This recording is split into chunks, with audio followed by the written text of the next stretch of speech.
तो हम क्या देख रहे हैं पाकिस्तान के लिए? क्या 2024 से मुख्तलिफ साल होगा, बेहतर साल होगा, या उससे भी कुछ बुरा होगा? Congratulations India. इस वक्त पाकिस्तान की सालमियत के लिए दुआ करें, अल्लाह खैर करे। लेकिन उसके बाद खबरें आती हैं कि पाकिस्तान को जो अफगानिस्तान में प्रॉब्लम आया, जो है इंडिया ने उनको सपोर्ट करने का अफगानिस्तान को इरादा किया। और वो कह रहे हैं जी जो कंपनीज हैं, पर्टिकुलरली आईटी कंपनीज जो जॉब वैकेंसी निकालती हैं, ये क्रिटिकल जॉब्स हैं, इसके बगैर अमेरिका ग्रो नहीं कर सकता, इसका नेट बेनिफिशियरी इंडिया होगा। जरा मैंने आज तक अपने इल्मी कैरियर में आसमान पे ये माहौल नहीं देखा जो हम 5 जनवरी से शुरू होने वाले वक्त में देखेंगे।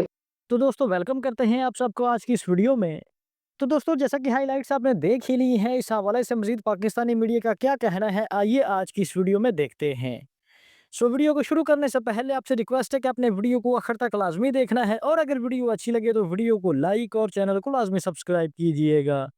2024 को एज ए ओवरऑल जंगों को और इलेक्शन का साल देखा गया। जंगे रशिया है, यूक्रेन है, म्यांमार है, गाजा है, सूडान सिविल वॉर है, सीरिया है, अब यमन है, अफगानिस्तान पाकिस्तान के झगड़े शुरू हो चुके हैं H1B वीजे के ऊपर, और ये शुरू हुई है हमारे जो आर्टिफिशियल इंटेलिजेंस के कृष्णा जो पॉइंट किए उसके बाद।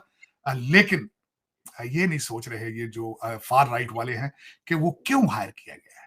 अगर आपके बच्चे स्कूल जाते, अगर आपके पास नॉलेज होता कंप्यूटर का, तो मजबूरी थी कृष्णा को भर्ती करना आर्टिफिशियल इंटेलिजेंस और फिर बिटकॉइन का, और फिर इस वक्त आपकी जो सारी बैंड वैगन है उसके ऊपर इलॉन मस्क है, जो जिसने पैसा पानी की तरह बहाया है, और इस वक्त he has become a new सोरो।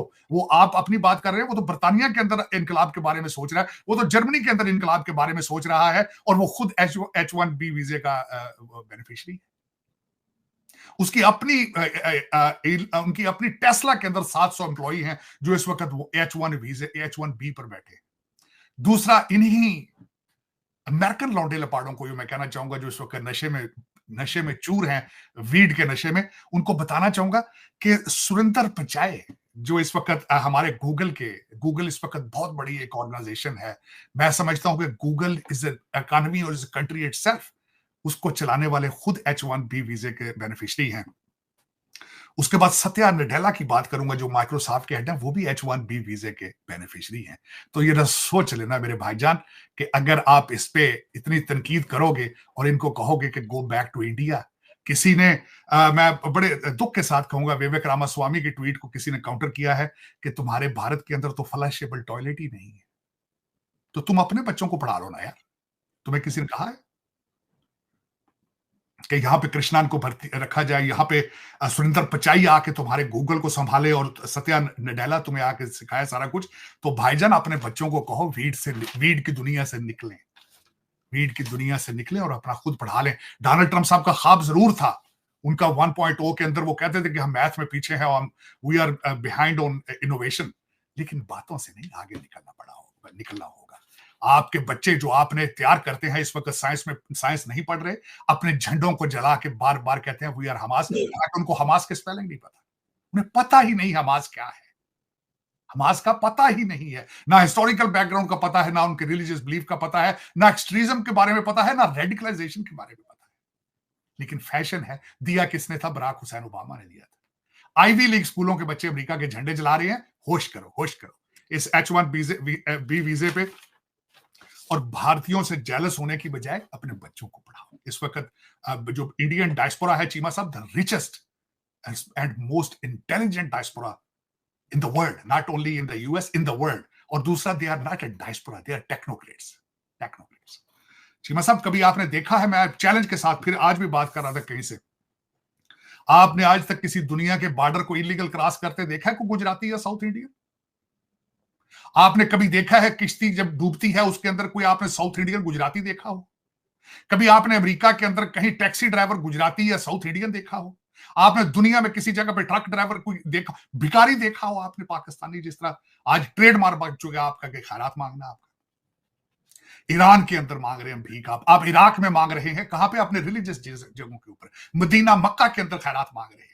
साहब 5 लाख पाकिस्तानी टर्की में इस वक्त वो तरले आपके करके इनको ले जाओ खुदा का नाम। ईरान के अंदर 10,500 पाकिस्तानियों के पासपोर्ट ब्लॉक किए गए। तो खुदा का नाम है कुछ होश लो, होश करो, होश करो, ये इससे निकलो। सबसे बड़ा तुम्हें आइडेंटिटी क्राइसिस है जो 1920 में गोरों ने शुरू किया था चीमा साहब, जब उन्होंने कहा था कि मुसलमान सिर्फ मुसलमान को वोट दे सकता है। उसके बाद आपने ऐसी अपनी शनाख्त खत्म की। सारी जिंदगी पहले आप टर्की की उस्मानिया उसके पीछे ऑटोमन एम्पायर के पीछे खिलाफत के लगे रहे, फिर कभी आप अपने आप को अरबी बनाते हो, कभी पठान बनाते हो। अब पठान कहते हैं, अपने मसाइल के नाम चेंज करो। सऊदी अरेबिया कहते हैं यू आर मस्कीन, यू आर गरीब रफीक। तो खुदारा सबसे पहले अपने आप को सिंध की वैली के साथ जोड़ो, इंडस वैली के साथ जोड़ो। ये नफरतों के दरवाजे बंद करो। तुमने इसको कारोबार एंटरटेनमेंट बना लिया है, कारोबार को, इसको मजहब को। You have to come across out. Cheema साहब फिर हम डिरेल नहीं होना चाहते, लेकिन उस पर बताना चाहूंगा इसमें पिछले साल क्या कुछ हुआ। जूलियन असांज बर्तानिया से ऑस्ट्रेलिया चले गए। सिग्निफिकेंट वाकया ये हुआ, जिस तरह मैंने कहा था इलेक्शनों का साल था, डोनाल्ड ट्रंप साहब का जीतना, जो कि हिस्ट्री बनी चीमा साहब इस वजह से 1892 में। तो दोस्तों जैसा कि आपको पता है कि अमेरिका के elected prime minister Donald Trump ने H1B वीजा का समर्थन किया है। ये प्रवासी भारतीय कंपनियों के साथ और दूसरी फर्म्स के लिए बहुत ही अच्छी खबर है, जो बड़े पैमाने पर इसका इस्तेमाल करती हैं। इससे कंपनियों की लागत घटती है और इसके अलावा भारतीयों को दुनिया की सबसे बड़ी इकोनॉमी में काम करने का ऑप्शन भी मिलता है। 2016 में होने वाले प्रेसिडेंट के चुनाव के दौरान ट्रंप ने H1B वीजा पर सख्ती करी थी, लेकिन पद संभालने के बाद उन्होंने इसकी प्रक्रिया सख्त की, इसलिए उनका इसके समर्थन में आना बहुत ही बड़ी बात है। और हर साल 65,000 लोगों को ये वीज़ा इशू किए जाते हैं। 2006 से अंतरिक्ष 20,000 प्रोफेशनल्स को ये वीज़ा दिया जा रहा है और 2023 से 75 लाख से ज़्यादा ये वीज़ा H1B वीज़ा के ऑर्डर थे। हालांकि अमेरिका की इंडस्ट्री में प्रोफेशनल्स की मांग को देखते हुए ये संख्या भी कम है। यही वजह है कि ट्रंप के साथी इलॉन मस्क ने बड़े वीज़ा के सुधार की ज़रूरत बताई है और एलॉन मस्क के बयान के बाद भी ट्रंप का ताज़ा रूप सामने आया है।